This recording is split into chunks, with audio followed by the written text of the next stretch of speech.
And all this will finally end. Palestine, tomorrow will be free. Palestine, tomorrow will be free. So I wanted to set out and say a little bit about the most recent developments this week, not specifically, but in regard to Palestine and Israel, but certainly relevant. And that is the replacement of Tillerson as Secretary of State by the head of the CIA, Pompeo. And Pompeo really is an extreme war hawk and has made a career out of, in recent years, out of opposing the JCPOA, that's the Joint Comprehensive Plan of Action, the Iran nuclear deal, which was the only alternative, really, to heading in the direction of war. And Pompeo wants to destroy that. Trump says he wants to destroy it too. And then we have the new, just incredible appointment as the head of the CIA, Gina Haspel, who oversaw the torture, including the torture of Abu Zubaydah at a quote-unquote black site in Thailand in 2002, where he was waterboarded 83 times in 1 month. His head was smashed against the wall so many times he lost one eye. This is the person who's been appointed as the head of the now the head of the CIA, and it really, I think, represents a part of an ongoing consolidation of the extreme militarists at the center of the administration. And the rumor is that McMaster is about to be replaced as National Security Advisor, possibly by John Bolton. And Bolton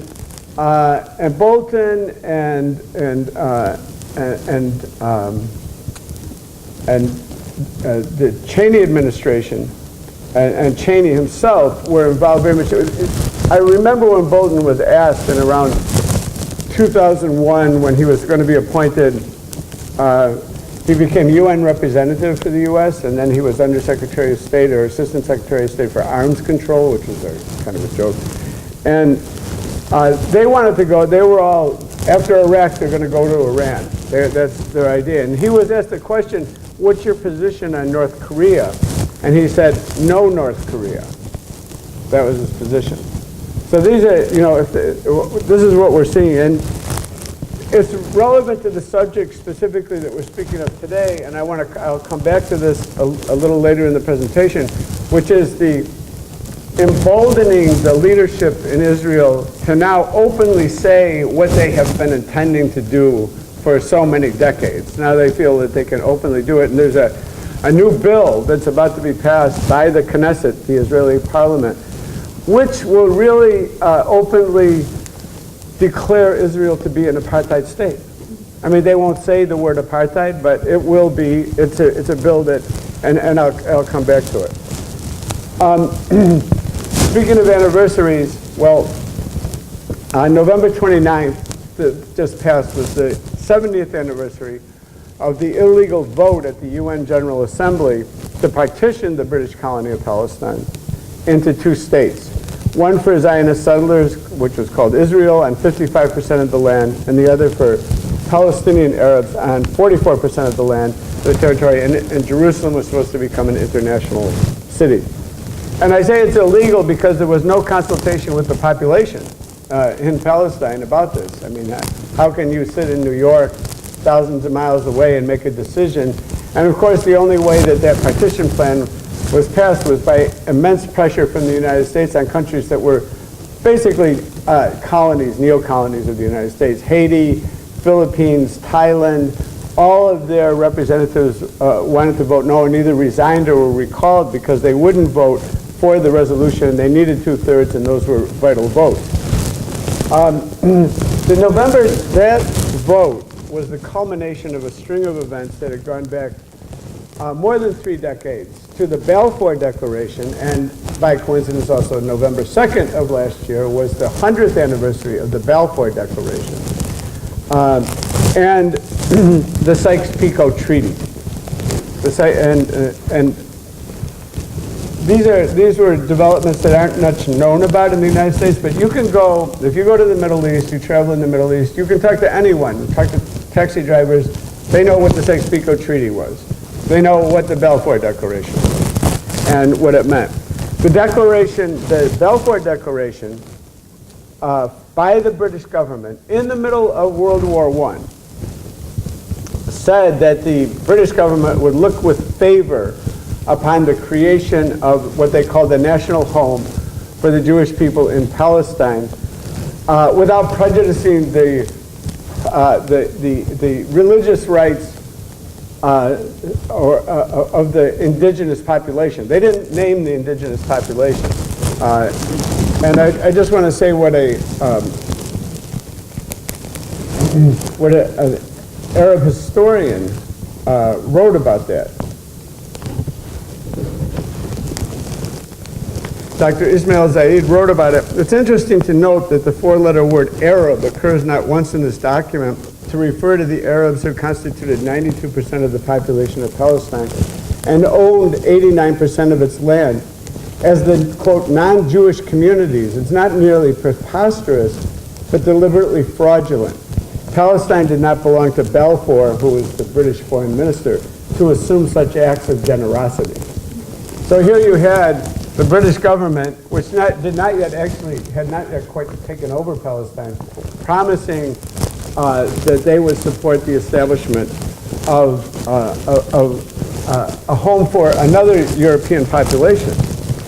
And the Zionist movement, which is not some ancient movement, and we're not talking about religious Zionism, we're talking about political Zionism, which really came into being in the latter part of the 19th century. And it had its first meeting, its first Congress, World Zionist Congress, in 1897. And the leader of it was a man named Theodor Herzl. Herzl had been radicalized. He was a journalist, an Austrian journalist, and he'd been radicalized by the Dreyfus Trial, the famous Dreyfus Trial, this anti-Semitic frame-up of a Jewish French military officer in the early 1890s. And it led, and this was in a period when there was a great deal of anti-Semitism in the United States as well as in Europe, but it was most violent in Eastern Europe, where there were pogroms, the massacres of large numbers of people. That, you know, the typical tactic of the Tsar was when people would become, you know, dissatisfied, to try to redirect that away from the government and toward the Jewish communities, and there would be these orgies of looting and rape and burning and murder directed against the Jewish communities. And this is what gave rise to Zionism, as an idea for how to get out the Jewish people out of this situation. But I also have to point out that it was a minority among the politically active Jewish community in Europe. Though the majority were socialist or progressive in that kind of a way and against Zionism, fighting for equality within the societies where they existed. So at this first Congress, following the first Congress, the organizers of it sent a delegation. They didn't really know anything about Palestine. They had a debate, should they try to have their colony, their project be in Uganda or maybe Argentina or Palestine, and they favored Palestine based on the biblical connection, even though really there had been no independent state of Israel since 562, I believe it was, BC. But they sent a delegation, because not really having any familiarity, of two Austrian rabbis to Palestine. And the delegation telegrammed home a report to the Congress that said, it was very brief, and here's the words: "The bride is beautiful, but she is married to another man." Meaning, Palestine is beautiful, but somebody else lives here already. And despite that, one of the main themes, despite knowing this from the very beginning of the Zionist project, one of its main slogans would become "a land without people for a people without a land." So this also was deliberately fraudulent. I mean, this is knowing from the very beginning that someone else lived there as an inhabited territory. So what the Zionist project was something contradictory. On the one hand, it was a response to a very real racism and oppression, and at the same time, it was like all of the other movements that emanated from Europe. It was a colonialist movement that had a racist outlook toward the indigenous people. How else can you say? I mean, that's what really explains a land without people. For a people without a land is if you can degrade the status of the people whose land you're going to take to not being human, to not being people, that paves the way.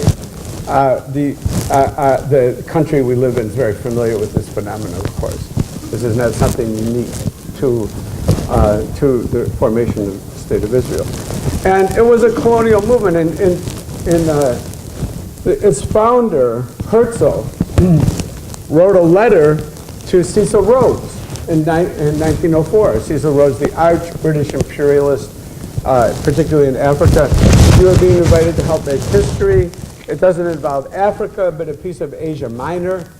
Not Englishmen, but Jews. But had this been on your path, you would have done it by now. How then do I happen to turn to you? Because it is something colonial. So in other words, he's appealing to Herzl that this is a colonial project. That's why you should support it. That's why the British government should support it. And they had to get the support of one of the empires. All of Europe was divided into empires at this time, right? And they knew they didn't have any power.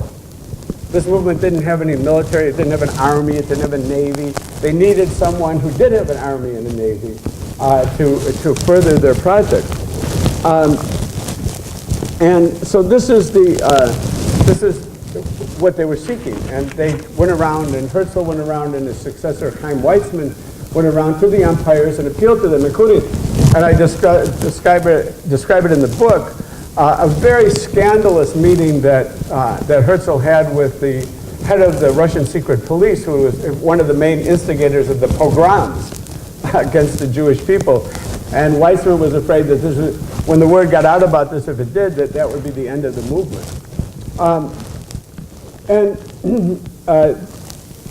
The one that they settled on was really good. And in order to entice the British government, they would have to offer them something, right? So Chaim Weizmann, who succeeded Herzl after his death, in 1914, on the eve of World War I, wrote this: should Palestine fall within the British sphere of influence, and should Britain encourage Jewish settlement, we could develop the country, bring back civilization to it, there's the colonialist, racist element, and form a very effective guard for the Suez Canal. In other words, we'll become a military base for you, defending the Suez Canal, which was considered the lifeline of the British Empire. So then the war broke out. World War I broke out in 1914. It would last till 1918. It was the worst, most deadly war in history up until that point, only to be surpassed by World War II. In the war, while the war was going on, it was the British, French, and Russian empires were the main ones, and others joined later. The U.S. joined much later, against the German, the Austro-Hungarian, and the Ottoman Empire. And later, the only one, the big powers that was in the war that didn't call itself an empire was the United States, which was, of course, an empire. And I say this because the idea about the war that was presented to the people, the propaganda, was a war to make the world safe for democracy. I mean, these were empires. How are they making the world safe for democracy? But what the real goal was, and what the real outcome of the war would be not to make the world safe for democracy or be a war to end all wars. In fact, it definitely set the stage for the next war, but to redivide the world. The world had been divided up. Everything had been colonized just about in the latter part of the 19th century, and now they would fight, and at the end, the losers would lose their colonies to the winners. So in the war, the British, Lawrence of Arabia, that romantic character, went off to appeal to the Arabs who lived within the Ottoman Empire. And The Ottoman Empire was in decline. The Arab national movement was at its nascent stages. There was an appeal by the British that said to the Arab leaders, if you join the war against the Ottoman Empire, rise up against them, we'll support your independence when the war is over.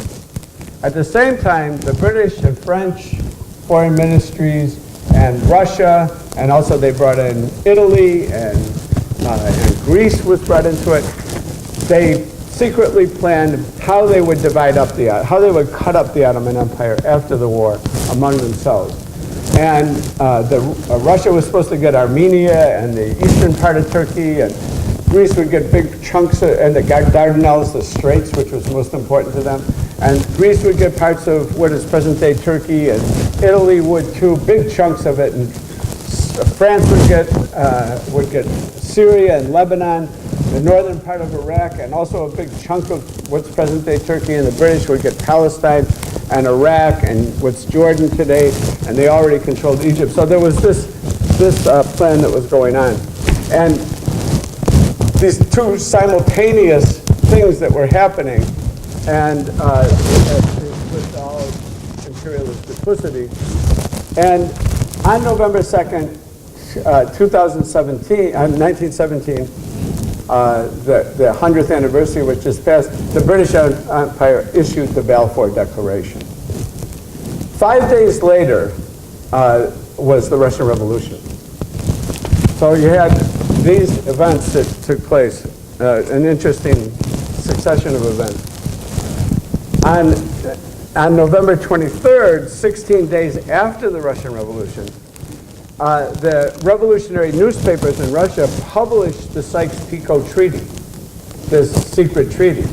And they said that they renounced all territorial ambitions, that the revolutionary government in Russia wanted nothing to do with the Tsarist ambitions, renounced them, denounced them. And 3 days after that, the Manchester Guardian printed the reports from the Soviet publications, Pravda and Izvestia.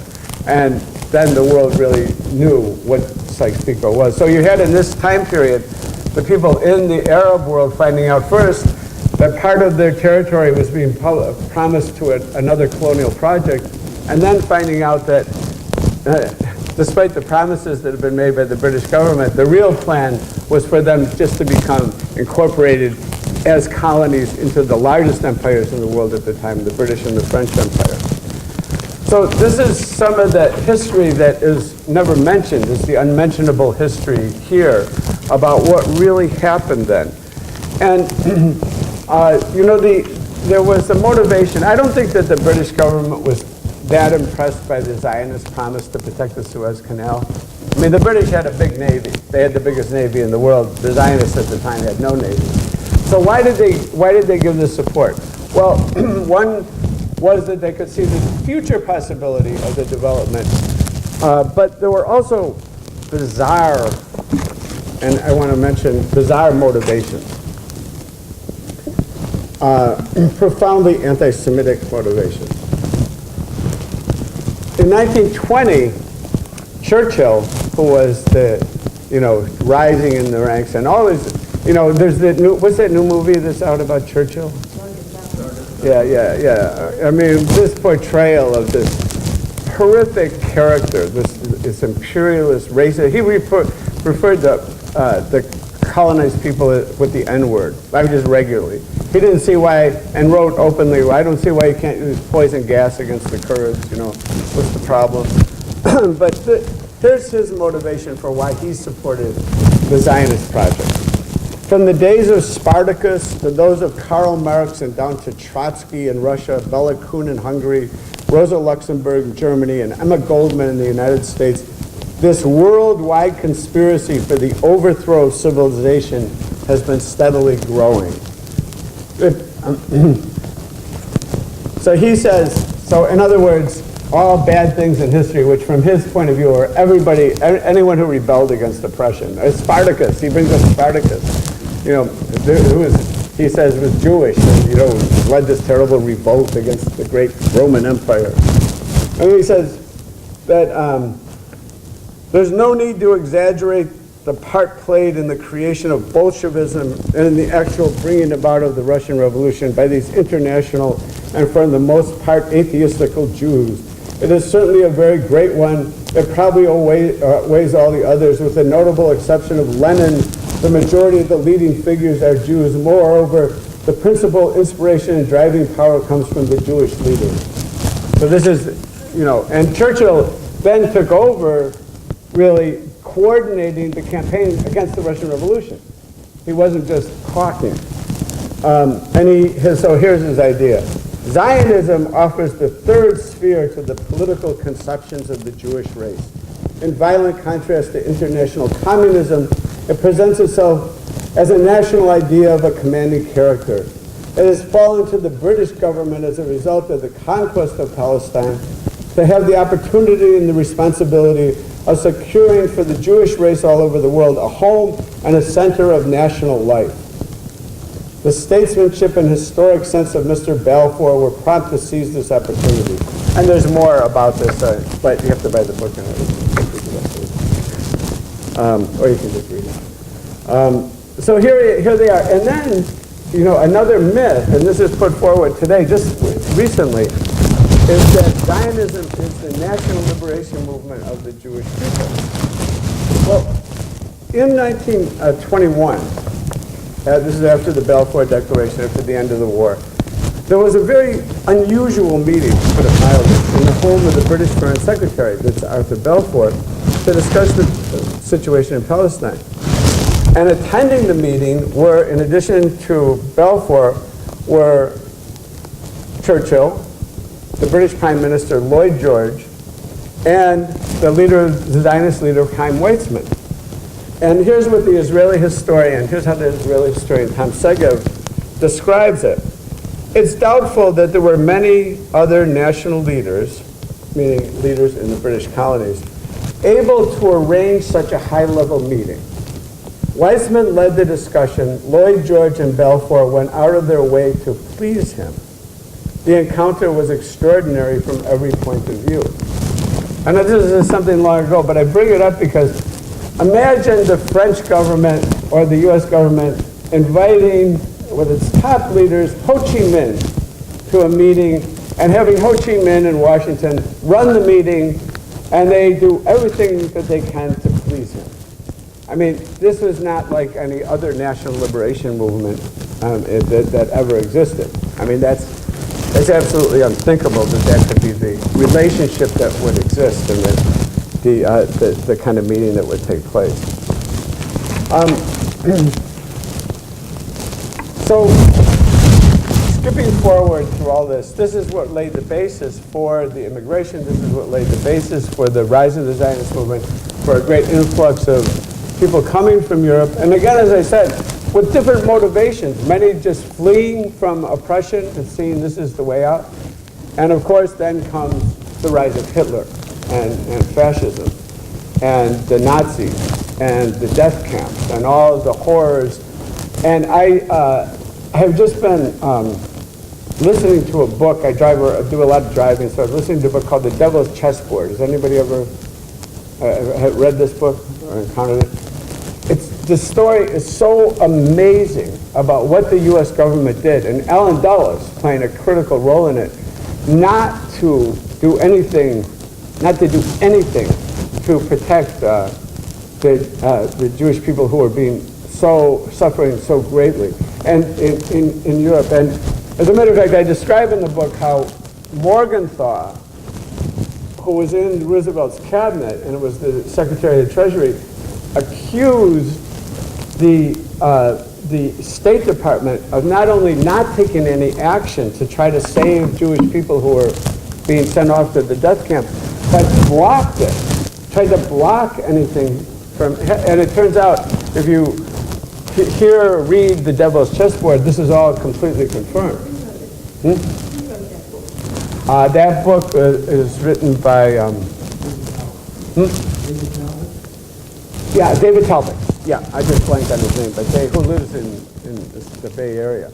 But it's an amazing book to read, and so you have all this, and then when the war is over, claiming to be supporters of Jewish people, you have the Truman administration then making the fateful decision to support the to support the creation of the State of Israel and the partition that took place a couple years after the end of the war in 1947. And when the war happened in 47, when the war began, which began immediately, the Zionist forces were much better equipped. There had been a big rebellion in Palestine in 1936 to 39, and the Palestinians were crushed. And after the war, after that, possessing even a knife by a Palestinian could mean imprisonment.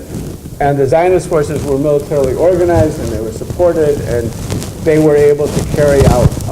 And the whole idea that's been presented that somehow Israel prevailed in that war, even though it was surrounded by a quote-unquote sea of Arabs, which is a phrase that is used all the time in the media, a sea of Arabs, it completely misrepresents the real situation. All of the surrounding countries were either colonies or just emerging from colonialism and still neo-colonies. Syria, Lebanon, Jordan, Egypt, Iraq, they were all just trying to emerge, or still hadn't emerged from colonialism. And at the end of this, at the end of the fighting, which I think people who probably here know, by the end of 1948, there were about 750,000 Palestinian refugees who had been driven out. This is the latest book by the Israeli historian Ilan Pape called The Biggest Prison on Earth, about the West Bank and Gaza, and Palestine as a whole. But Pape wrote the book, The Ethnic Cleansing of Palestine. He's left Israel and lives in England now, but the ethnic, where he makes it absolutely clear, as many Arab historians had, Palestinian historians had for a long time, but they got no publicity at all in the West, that it was by means of terror. It was by means of massacre that the population, that 750,000 Palestinians were driven out. Many were loaded, after the massacres took place of men usually, the women, children, elderly people were loaded in trucks and driven to the borders and dropped off, dumped there. But the end of that war ended with 78% of Palestine. The UN voted said 55%, 44%. The end of the war, the Israeli state was constituted on 78% of what had been the British colony of Palestine.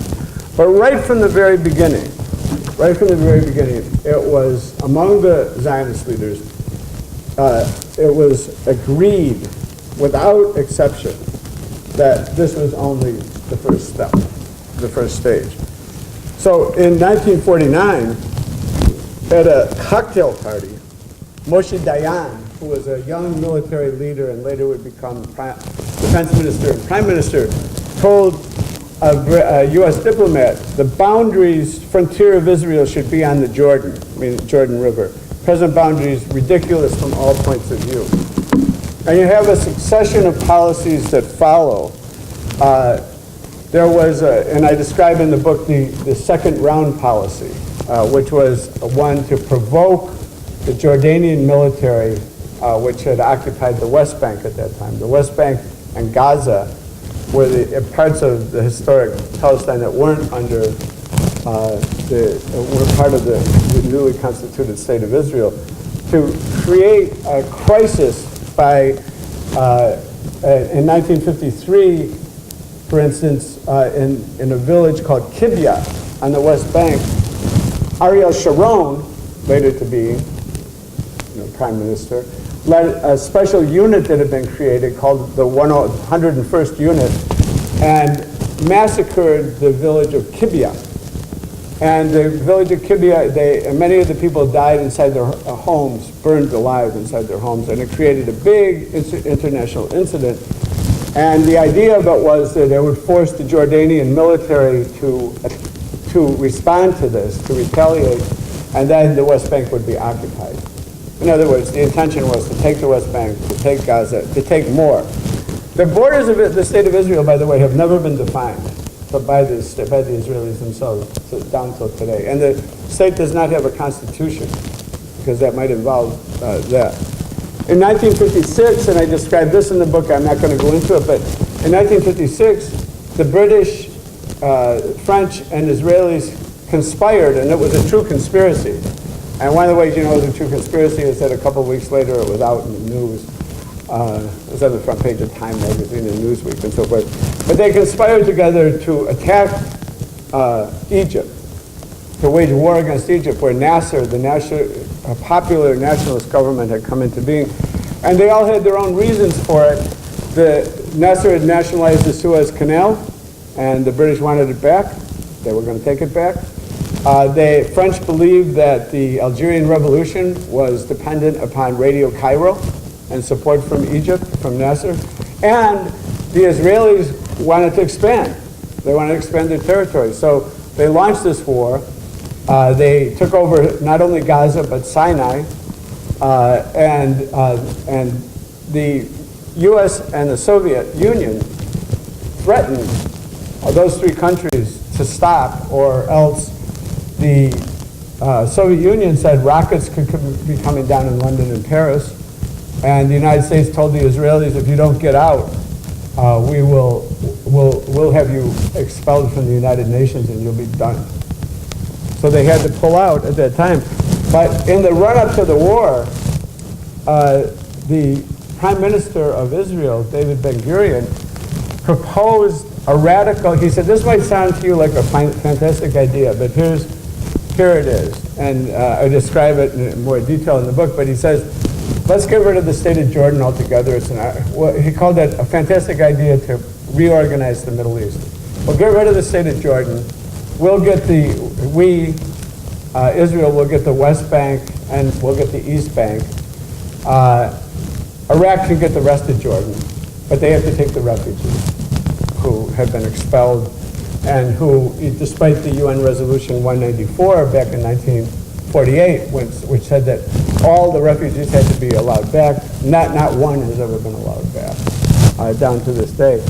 And Israel would also take over not only Sinai and Gaza, but also the Lebanon, south of the Litani River, and the rest of Lebanon would become a Christian state. I mean, this was their idea, and the British and Brits said, I think that's going a little bit too far. In '67, Israel launched the war. They said it was a defensive war. And 20 years later, Moshe Dayan told the magazine, well, we kind of made that up. We made up that story.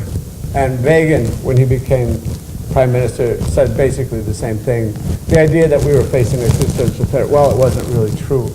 But that's when they took over the West Bank and Gaza and the Golan Heights in Jerusalem, and also Sinai at that time. And the only part that's been evacuated since then is Sinai. In his latest book, The Biggest President on Earth, Ilan Pappé, the thing that I found most useful about the book is that he goes into great detail to show how, from the very beginning, in the weeks after the June 6th, the war ended, and the war ended on, I think, the June 11th or June 12th, 1967, that the whole cabinet, which was a coalition government representing the different parties from left to right in Israel at the time, were all agreed that they were going to annex the territory, but they weren't going to call it annexation, but they weren't going to annex the population. In other words, they didn't want the population to become citizens, and most of the population didn't want to become citizens, I would say, as well. But here's what Moshe Dayan, who was then the Minister of Defense, said. For me, the important issue is our internal decision, not what we're going to broadcast outside. In other words, not for the world opinion, and particularly U.S. opinion. We have to operate on the basis of principles. Jordan River is the border. The 1,250,000 in the West Bank are not going to be Israeli citizens. He's talking about the Palestinians. And then he says, unified Jerusalem and Israel, and it will always be unified. They should be administered, meaning the Palestinians, by a military rule until further decision. After that, they should run their lives in an autonomy, meaning not independent. And if this does not work, I would rather have them as Jordanian citizens than Israeli ones. running their lives under military rule, as long as the River Jordan is our border, is also not a bad option. So this is the intention. This is what Pape's latest book establishes, and he's a very important researcher, but establishes beyond a doubt that there was never any plan. The plan was to say, and it started at that time, we want peace, but we cannot find a partner for peace. That was for consumption here. That was for, make people here feel, oh yeah, well they're trying to get peace. And they keep saying they want a partner, but so, in 1982, when Israel invaded Lebanon, the intention was to keep the southern part of Lebanon, but the resistance drove them out. It took 18 years to do so. Since the takeover of the West Bank in 1967, 600,000 plus now Israeli settlers have been settled in the West Bank and East Jerusalem. East Jerusalem now constitutes, Jerusalem, by the way, now constitutes more than 15% of the West Bank, what the Israelis call it. And the settlements are everywhere. There's a complete apartheid system that exists. Of course, the defenders of Israel will object to this. But I would say this, if you only knew one thing, if you only knew one fact about this situation, it would prove that Israel is an apartheid and colonial settler state. Today, there are more than 6,500 prisoners, all of them illegally held, Palestinian prisoners, all of them illegally held in Israeli prisons. It's illegal under international law, which is, of course, dismissed when it's except when it's being used against somebody, to target somebody. But under international law, it's illegal to transfer people from an occupied territory to inside the territory of the occupier. But all of these prisoners are being held in Israeli prisons. There are, at the same time, exactly 0 Israelis held in Palestinian prisons. If you didn't have to know anything else, if you didn't know anything else, you would know what that meant the relationship was. And moreover, Israel continues to rule the Palestinians in the West Bank using emergency regulations that were imposed in 1945 by the British when they were the colonizing power, and there was a lot of upheaval going on in Palestine. So you have this, the killing, the torture, the checkpoints, the settlements, the house demolitions, the destruction of olive and fruit groves, the theft of water, the blockade and isolation of Gaza, the apartheid roads, the apartheid wall. Really, it's the apartheid everything. And anyone who doubts this should consult who I think are the great experts on apartheid in the world. It's the South Africans, right? So this is what, I want to quote one they quoted in the book, but there's many. The strongest BDS movement, Boycott, Divestment, Settlement movement, sanctions movement, is in South Africa. If you don't get that, you can Google them and you can get on their mailing list. They have a very, very strong BDS movement. But here's a delegation in 2008 went there, and the Haaretz newspaper, Israeli newspaper, published an article about the delegation, and in it the editor of the South Africa Sunday Times newspaper, Monli Makanya, said, "When you observe from afar, you know that things are bad, but you do not know how bad. Nothing can prepare you for the evil we have seen here. It is worse, worse, worse than everything we endured. The level of apartheid, the racism and brutality are worse than the worst period of apartheid. The apartheid regime viewed blacks as inferior. I don't think the Israelis see the Palestinians as human beings at all. How can a human brain engineer this total separation, the separate roads, the checkpoints? What we went through was terrible, terrible, terrible, and yet there is no comparison. Here it is more terrible." And here's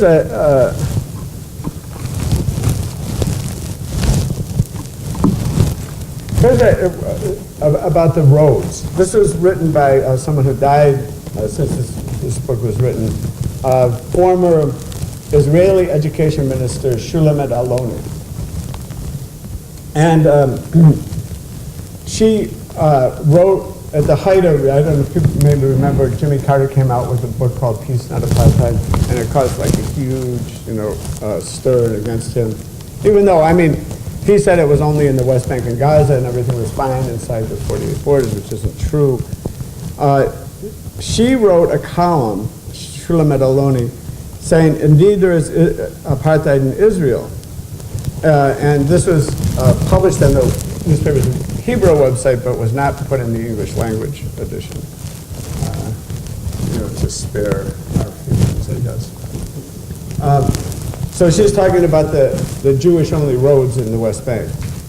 Wonderful roads, wide roads, well-paved roads, brightly lit at night, all that on stolen land. When a Palestinian drives on such a road, his vehicle is confiscated and he is sent on his way. And then she goes on to talk about, she's driving on one of these roads and she sees that an Israeli occupation soldiers have stopped a Palestinian's car in the process of confiscating it. And she asked him why he's doing it. The soldier replied, it's an order, this is a Jews-only road. Aloni continued, I inquired as to where was the sign indicating this fact and instructing drivers not to use it. His answer was nothing short of amazing. Quote, this is the soldier, it is his responsibility to know it, and besides, what do you want us to do? Put up a sign here and let some anti-Semitic reporter or journalist take a photo so that he can show the world that apartheid exists here?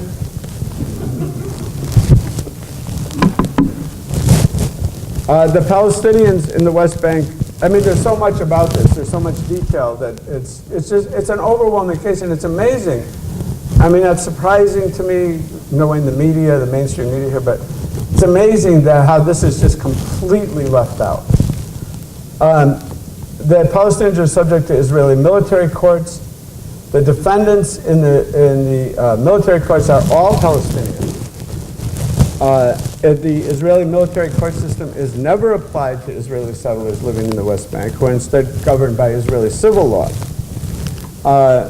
The military court system grants Israeli security agency officers the utmost flexibility in their conduct of interrogations of Palestinian detainees. A Palestinian can be held without charge for the purpose of interrogation for a total period of 90 days. An Israeli citizen accused can be held without indictment for 64 days. Trials for Palestinians before the military courts must be completed within 18 months, while the comparable limit for detainees before Israeli civilian courts is 9 months. I mean, it just goes on and on and on about this, and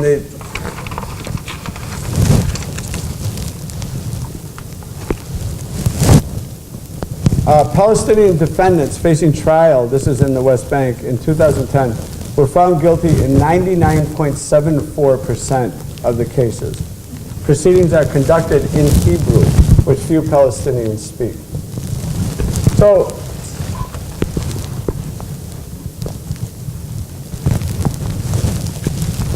I'm not going to go on with more about that, but people can find this information quite easily. The last thing I want to talk about, how long have I talked for? 38 minutes, okay.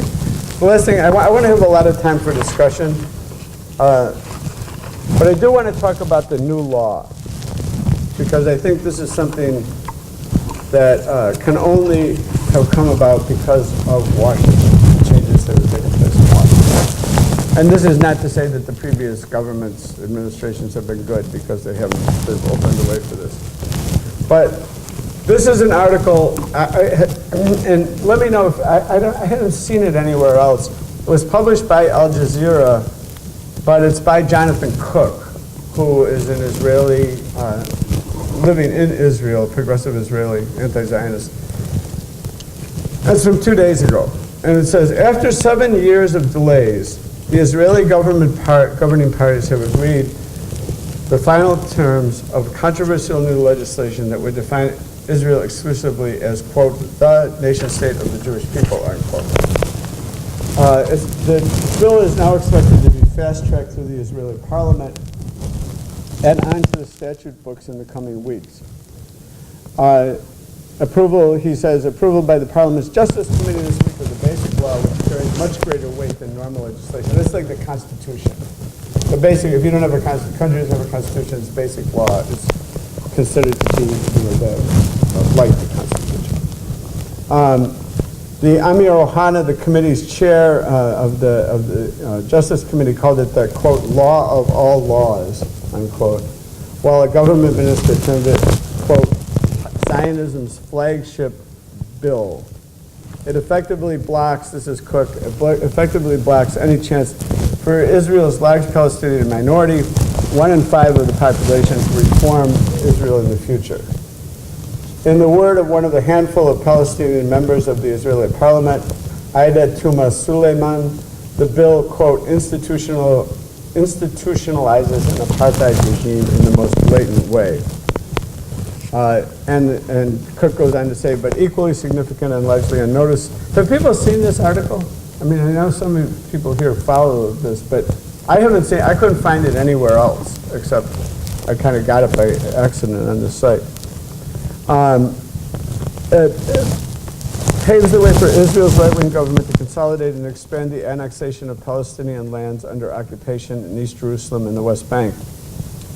The final version approved this week demotes the status of Arabic, the mother tongue of 1/5 of Israel's citizens, so that it's no longer an official language besides Hebrew, alongside Hebrew. So that's been from the beginning of the State of Israel, that was designated as one of the official languages. It also promotes Jewish communities that strictly enforce rules to exclude Israel's 1.8 million Palestinian citizens. Now we're talking about, the Palestinian citizens inside 1948 borders of Israel.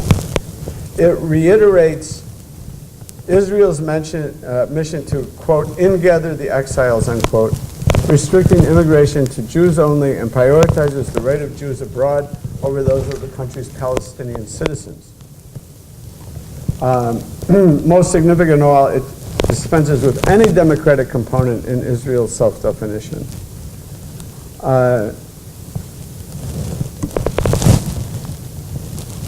He says that the Arabic language is already invisible in most public spaces, but it's still an official language. And many critics, including Israeli scholars, argue it is impossible for Israel to be both Jewish and democratic, any more than it could be white and democratic or Christian and democratic. They describe Israel as a non-democratic type of state known as an ethnocracy. And Cook says, so why to go to such trouble to legislate the current bill which changes so little? I mean, this is in effect, what, and he says there are several urgent impulses behind the basic law. And it comes out of he says, in part it's a rights response to a series of embarrassing legal and political challenges that have needed to be faced down since Israel passed a basic law on freedom and human dignity in 1982. After the law defined Israel as a, quote, Jewish and democratic state, unquote, legal rights groups initiated challenges in the court for Israel to respect equality. And Ahmad Sadi, a political professor at Ben Gurion, said that gradually exposed the unresolvable contradictions between the state's Jewish and, quote, Jewish and democratic claims. And then the first major crisis arrived at the Supreme Court in 2000 when a Palestinian citizen, Adel Kadan, sued to be allowed to live in one of Israel's 700 exclusively Jewish communities. Again, this is talking about the 1948 borders, inside the 1948 borders.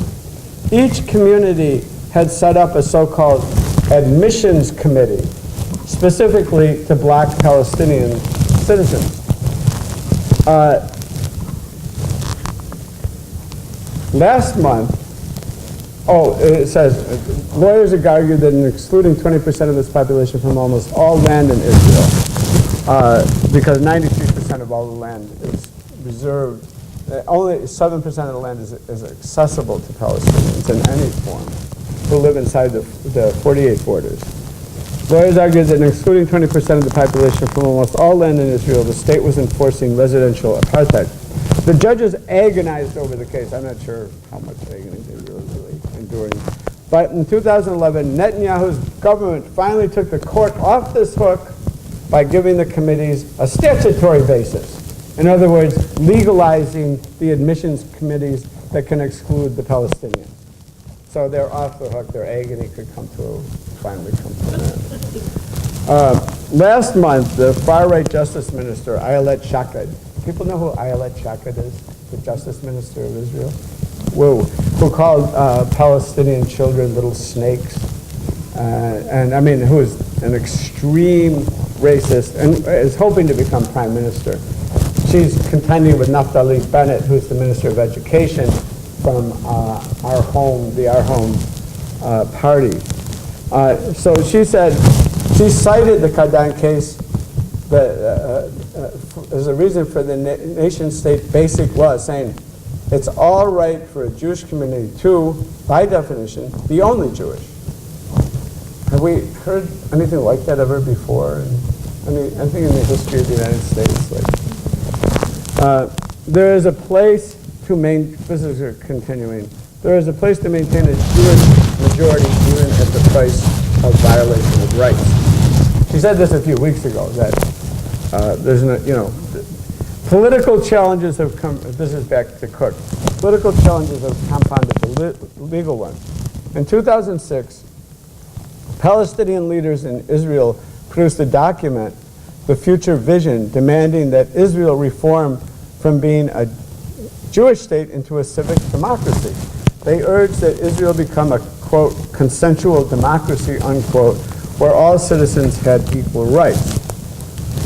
In a highly unusual move, the Shin Bet, Israel's secret police agency, responded in public. They called the document subversive and warned that they would, quote, thwart, unquote, any activity, even if legal, to promote its aims. In other words, this is the secret police saying, no, you cannot promote that idea, and if you try to, you know what we'll do to you. Since then, the figurehead of the democratization campaign, Azmi Bashara, who was a member of the parliament, has been forced into exile accused of treason.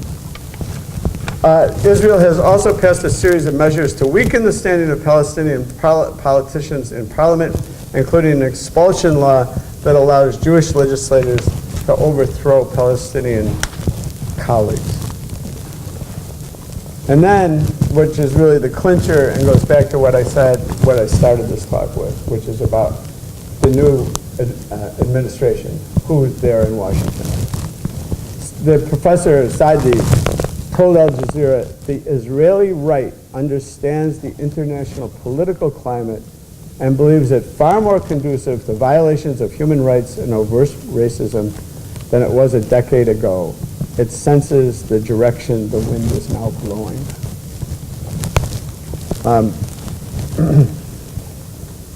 So I think we can kind of end on that point.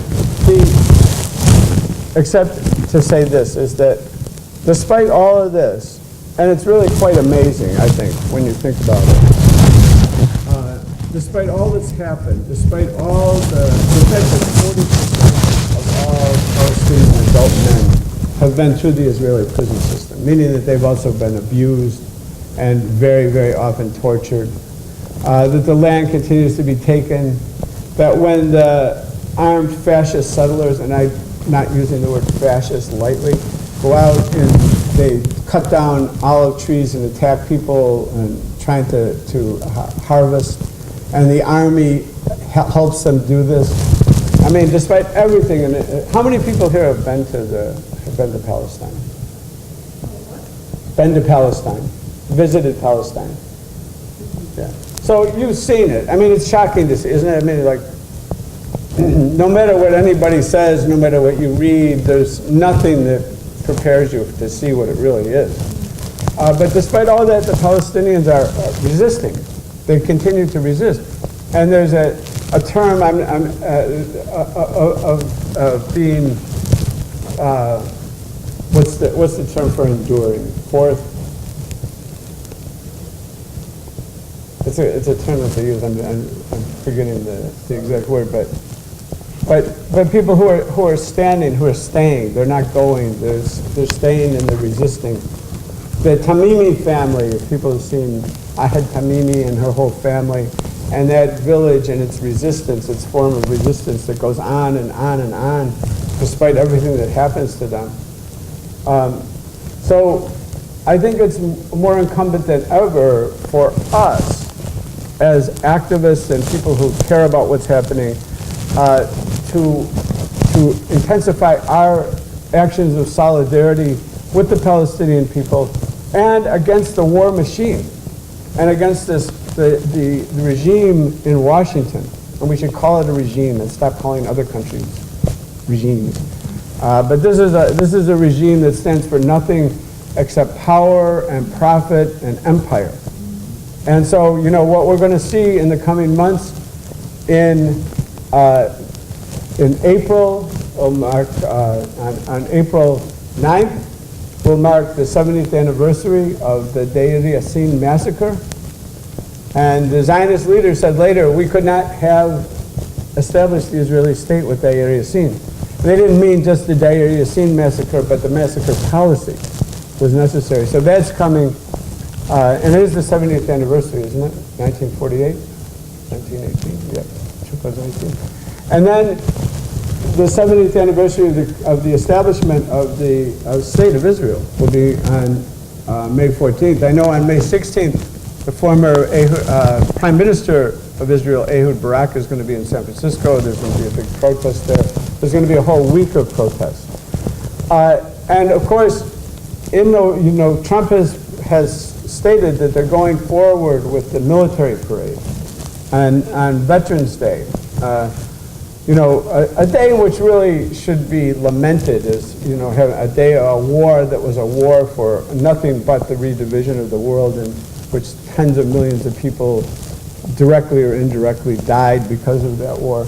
But you're closer than I will be in San Francisco. We'll probably have some kind of protest in San Francisco, but people should all think it. If they're going to have that, we should go to Washington and protest it and say no to that kind of militarism and imperialism.